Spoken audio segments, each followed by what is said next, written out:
बिस्मिल्लाहिर्रहमानिर्रहीम। स्टूडेंट, आज की इस वीडियो में हम बात करेंगे राइबोसोम पर। राइबोसोम एक सेल ऑर्गेनेली है, a type of cell organelle. एक ऐसा सेल ऑर्गेनेली है जिसके इर्द गिर्द कोई मेम्ब्रेन वगैरह नहीं है। हम कह सकते हैं कि ये एक ऐसा सेल ऑर्गेनेली है which is not covered by any membrane. इसके इर्द गिर्द कोई मेम्ब्रेन नहीं है। It is not bounded by any membrane. हमने पहले पढ़ा था कि यूकैरियोटिक सेल के अंदर मेम्ब्रेन बाउंडेड ऑर्गेनेलीज होते हैं और प्रोकैरियोटिक सेल के अंदर कोई मेम्ब्रेन बाउंडेड ऑर्गेनेलीज नहीं होते। लेकिन राइबोसोम भी एक सेल ऑर्गेनेली है, लेकिन इसके इर्द गिर्द कोई मेम्ब्रेन नहीं है। तो इसी वजह से ये राइबोसोम प्रोकैरियोटिक सेल्स में भी मौजूद होते हैं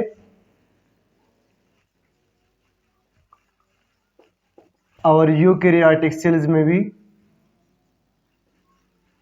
मौजूद होते हैं। ठीक है। अच्छा, सबसे पहले इस राइबोसोम को किसने ऑब्जर्व किया?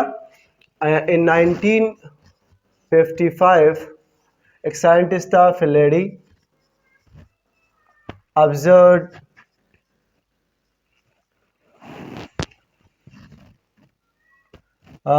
Ribosome under the electronic microscope. Under electronic microscope Palade ने इलेक्ट्रॉनिक माइक्रोस्कोप को यूज़ किया और इसके ज़रिए राइबोसोम को ऑब्जर्व किया। इसने इलेक्ट्रॉनिक माइक्रोस्कोप को क्यों यूज़ किया? क्योंकि राइबोसोम की साइज़ जो है, साइज़ ऑफ राइबोसोम की साइज़ तकरीबन 23 माइक्रोमीटर होता है। ये बहुत छोटा है, इसलिए इस साइंटिस्ट ने इलेक्ट्रॉनिक माइक्रोस्कोप को यूज़ किया। इससे पहले एक और साइंटिस्ट था, उसका नाम था क्लेडी। इन 1945 इस साइंटिस्ट ने इस राइबोसोम को एक और नाम दिया। इसने इसको माइक्रोसोम का नाम दिया। माइक्रोसोम, माइक्रो का मतलब है स्मॉल और सोमा का मतलब है बॉडी। मतलब ये स्मॉल स्पेरिकल बॉडीज है जो प्रोकैरियोटिक और यूकैरियोटिक सेल दोनों में पाया जाता है। ठीक है। अब इसकी कंपोजिशन क्या है और ये कहाँ पर बनते हैं? तो सबसे पहले हम कंपोजिशन पर बात करेंगे। Composition of ribosome. राइबोसोम की कंपोजिशन क्या है? राइबोसोम की कंपोजिशन में दो बड़े मॉलिक्यूल है। एक होता है राइबोसोमल आरएनए और दूसरा होता है प्रोटीन। इन दोनों मॉलिक्यूलों के कॉम्बिनेशन से क्या बनता है? राइबोसोम्स बनते हैं। ठीक है। अभी आरएनए इस राइबोसोम में कितना परसेंट है और प्रोटीन कितने परसेंट है? तकरीबन 60% राइबोसोम में आरएनए होता है और 40% इसमें प्रोटीन होते हैं।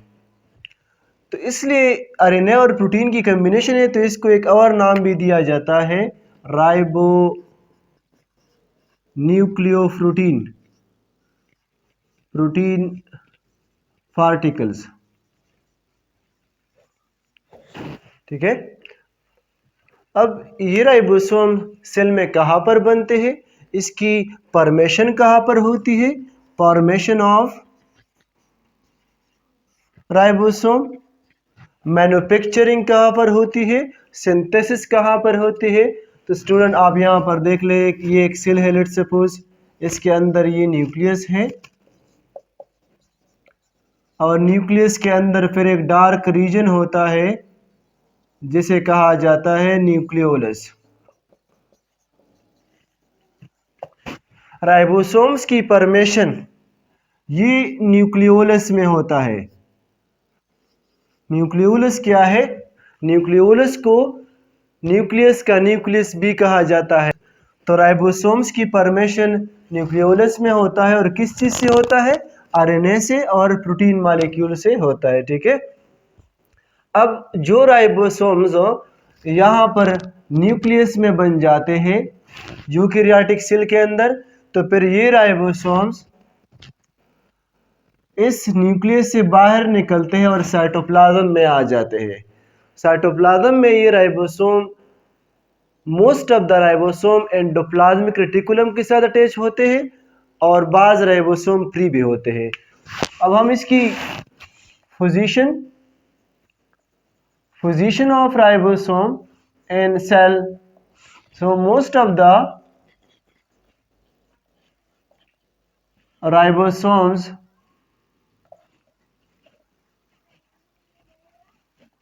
जो राइबोसोम यहां पर बनते हैं तो फिर वो साइटोप्लाज्म में आते हैं। तो इसके बाद most of the ribosomes are associated with endoplasmic reticulum, endoplasmic reticulum के साथ अटैच होते हैं, जिस तरह हमने पहले वीडियो में, पहले लेक्चर में पढ़ा, ठीक है। और मैं भी फ्री होते हैं, मैं भी फ्री इन साइटोप्लाज्म, ठीक है। तो कुछ राइबोसोम साइटोप्लाज्म में फ्री भी होते हैं, लेकिन ज़्यादातर एंडोप्लाज्मिक रेटिकुलम के साथ अटैच होते हैं। इसके साथ साथ यूकैरियोटिक सेल में राइबोसोम एक और दो ऑर्गेनेल्स में पाया जाता है। एक होता है माइटोकॉन्ड्रिया, एक होता है माइटोकॉन्ड्रिया और एक होता है बेटा क्लोरोप्लास्ट।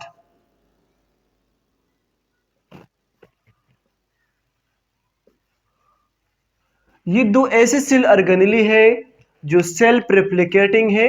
इन दोनों सेल ऑर्गेनेली के अंदर अपना अपना राइबोसोम्स होता है, ठीक है। ये खुद अपने राइबोसोम्स बनाते हैं, इसके लिए न्यूक्लियोलस की जरूरत नहीं है, ठीक है। अच्छा, अब हम राइबोसोम्स की सब यूनिट की तरफ आते हैं। अच्छा, अब हर राइबोसोम के दो सब यूनिट होते हैं। जितने भी राइबोसोम है, चाहे वो प्रोकैरियोटिक सेल में हो और यूकैरियोटिक सेल में, हर एक राइबोसोम में दो सब यूनिट्स होते हैं। एक सब यूनिट होता है स्मॉल सब यूनिट और एक होता है लार्ज सब यूनिट।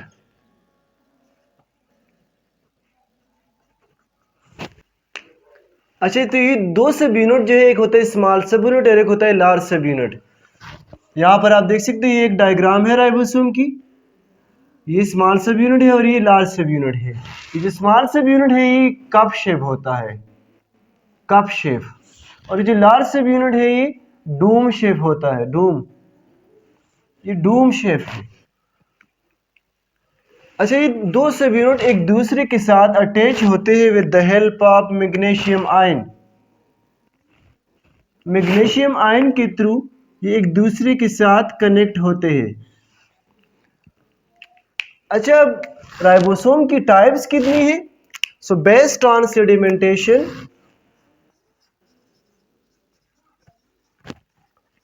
सेडिमेंटेशन सेडिमेंटेशन के लिहाज से टू टाइप्स ऑफ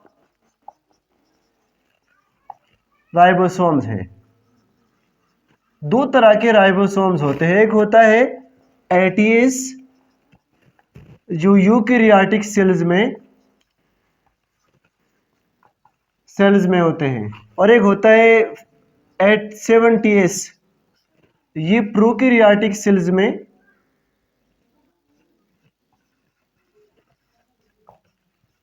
में पाया जाता है। ये एस क्या है? ये एस हमें डिनोट करता है, एक साइंटिस्ट का नाम था स्वेडबर्ग।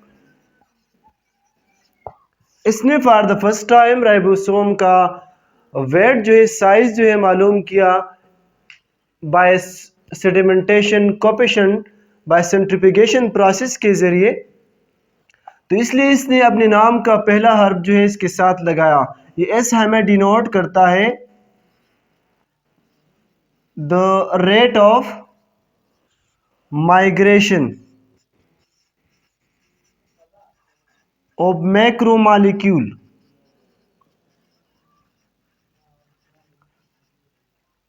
इन अ सोल्यूशन, एक सोल्यूशन के अंदर मैक्रोमोलिक्यूल की जो माइग्रेशन रेट है अंडर सेंट्रीफ्यूज मशीन, सेंट्रीफिकेशन,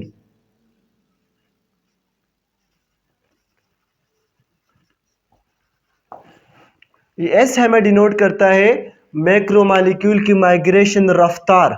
इसे हम सिंपल ऐसे भी कह सकते हैं, हमें डिनोट करता है सेडिमेंटेशन रेट, सेडिमेंटेशन रेट। अच्छा, अब ये सेडिमेंटेशन रेट जो है ये डिपेंड करता है दो फैक्टर्स पर, एक है साइज ऑफ मॉलिक्यूल और दूसरा है वेट। वेट, इन दोनों फैक्टर्स पर डिपेंड करता है sedimentation migration of macromolecule in solution. ठीक है, जिस मॉलिक्यूल की साइज छोटा है और वेट भी कम है तो उस मॉलिक्यूल का सेडिमेंटेशन रेट क्या होगा, कम होगा। और जिस मॉलिक्यूल का साइज ज़्यादा है, वेट भी ज़्यादा है, तो उस मॉलिक्यूल का सेडिमेंटेशन रेट भी ज़्यादा होगा। ठीक है, मैं आपको एक एग्जांपल शो करता हूं। फॉर एग्जांपल, यहाँ पर मेरे साथ ये पानी है और इसमें मैं मिट्टी के कुछ ज़र्रात डालता हूँ।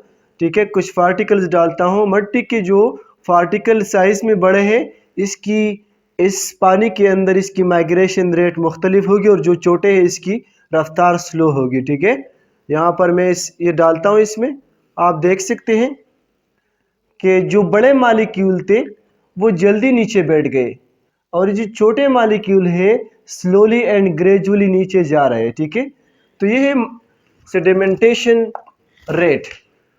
तो इस लिहाज से यूकेरियोटिक राइबोसोम की, यूकेरियोटिक सेल में जो राइबोसोम्स होते हैं उसका साइज ज़्यादा है, इसका सेडिमेंटेशन रफ्तार भी ज़्यादा है, तो इसलिए इसको एटीएस, ये एटीएस है। और प्रोकैरियोटिक सेल में जो राइबोसोम्स है इसका साइज कम है, तो इसका सेडिमेंटेशन रेट भी कम है। ये स्लोली जा रहे हैं इन अ centrifuge machine during centrification.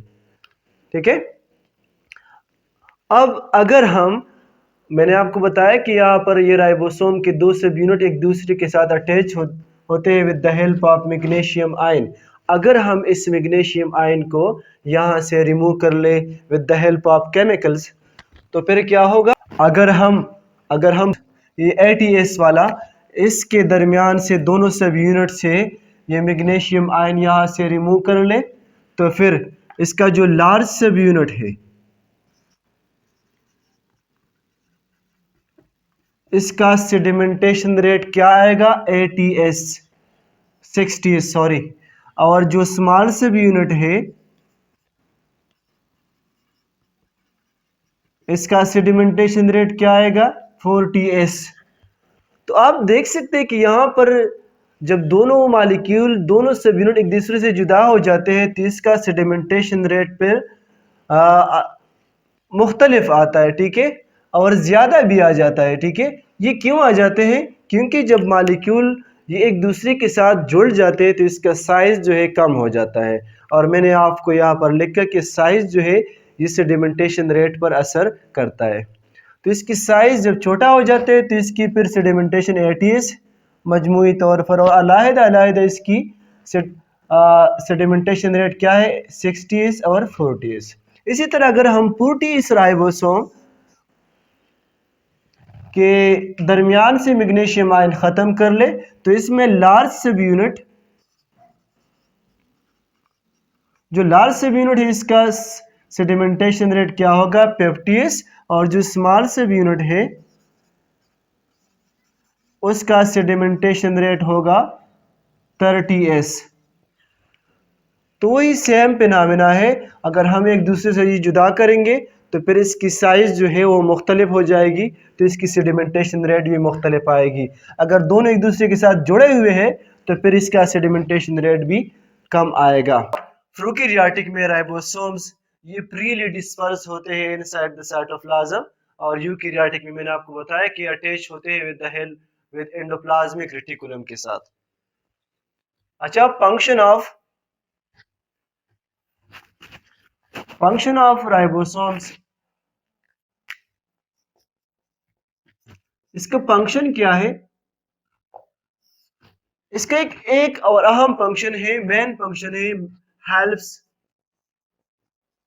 In making protein, helps in synthesis of protein, synthesis of protein, protein बनाने में मदद करता है। ठीक है, जब भी मैसेंजर आरएनए, यहां पर मैं ड्रा करता हूं, जब मैसेंजर आरएनए न्यूक्लियस में बन जाता है, मैसेंजर आरएनए, ये एक मैसेंजर आरएनए है, जब मैसेंजर आरएनए न्यूक्लियस में बन जाता है तो फिर ये मैसेंजर आरएनए साइटोप्लाज्म में आ जाता है for making a specific protein, एक खास प्रोटीन बनाने के लिए फिर ये साइटोप्लाज्म में आ जाता है। तो इस मैसेंजर आरएनए के साथ a group of ribosomes attach हो जाते हैं, a group of ribosomes attach हो जाते हैं, cluster of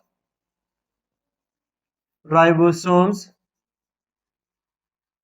attached with messenger RNA। This cluster of ribosome को क्या कहा जाता है? इसे कहा जाता है नोन एज पॉलीसोम, और पॉलीराइबोसोम भी कह सकते हैं, पॉलीराइबोसोम। अब ये जो क्लस्टर ऑफ राइबोसोम है इस मैसेंजर आरएनए के साथ, इसमें हर एक राइबोसोम रिस्पांसिबल होता है for making a specific polypeptide chain, ये भी एक खास पॉलीपेप्टाइड चेन बनाएंगे, ये भी और ये भी। ठीक है, तो इस ग्रुप ऑफ प्रोटीन को कहा जाता है पॉलीसोम और पॉलीराइबोसोम।